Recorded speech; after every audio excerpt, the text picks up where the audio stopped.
ni ko bai hana ni ba, haka ne mana.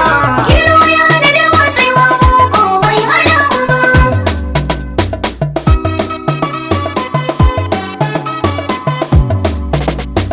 Kyawun tafiya ka haɗa ta da waige, tsaya matsayin da ka riska karka yi hange. Dan akuya daga ta karkace mini shinge, na ganka babu amana in kuka yi mini kwange. 'Ya'yan kuka ɗana na ƙimarsa daban da ta shaide, biya Allahnka duk lafazin da ya saka duhu ka yi kirge da akwai amursa. Gero ya hana da watsewa mu ko bai hana mu ba.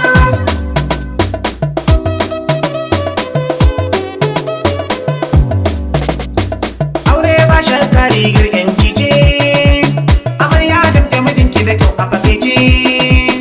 Waye faɗa maka bar na gabas take yaro, bar kankan ba mubarak gado zaka bani kiɗan ka da rero. Abokina Ahmad ai Ahmadu Goro, Sa'ad SD na gudu kai ka wuce goro da akwai amursa. Gero ya hana da watsewa mu ko bai hana mu ba.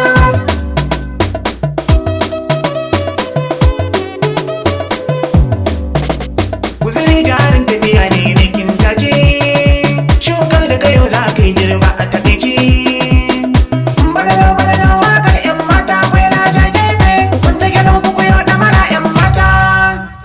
Muhammadu bi Nasir ne don ku ji kai, na tafi na dawo da salon 'yan mata da akwai amursa. Gero ya hana da watsewa mu ko bai hana mu ba.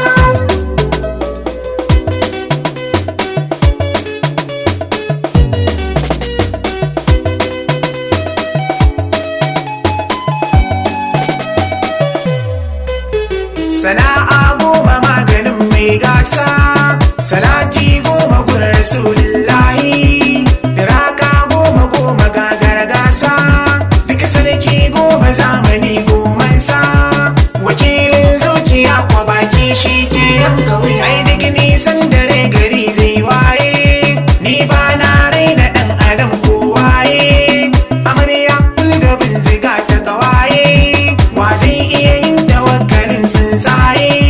An daure rike amaryar ka da kyawun ani, hannu ɗaya kaɗan da ɗaukar jinka, kujerudin duniya budurwar wawa. A daka arina iya wuya sai kalwa, mai ja da nufin ilahu ya zama wawa. Allahu kamai da ni kamar gulbi bisa kyan tafiya.